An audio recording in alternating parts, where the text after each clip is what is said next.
ზაფხულის ცხელ სეზონზე ოცნების ქალაქში ქოხების დიდი ნაწილი დაკეტილია. დასახლებაში მხოლოდ იმ ადამიანებს იპოვით, ვისაც არც წასასვლელი აქვს და არც სამსახური. წლის ყველაზე ცხელ სეზონზე ბათუმის ყოფილი 53 ბატალიონის ტერიტორიაზე დასახლებულების მთავარი გასაჭირი უკვე არა ფართების დაკანონება, არამედ ელემენტარული საცხოვრებელი პირობების შექმნა.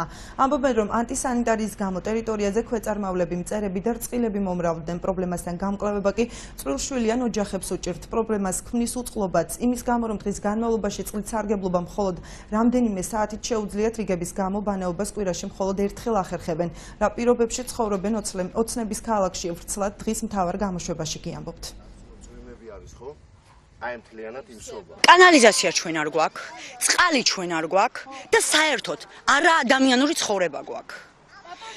კვირაში მივიდნენ მაშინ რა ქვია ინფექციურში და 53 ბატალიონი რამდენი ბავშვი ინფექციურში მიყავენ, აპროსტა არ დაითვლება.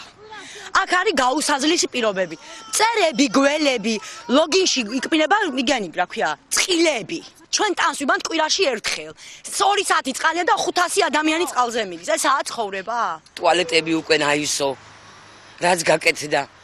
აქანი არის შენჭრიმე ძალიან ბევრი ნაგავი. აი გერ მაგალითად არის გაჩვენებთ მე მრენ, რომ არის ბასეინი და იქ შეიძლება ადამიანი ჩავარდეს და 5 მეტროა და შეიძლება ვერს ნახო რომ დაიკარგა ბავშვი და საწევი დაუ.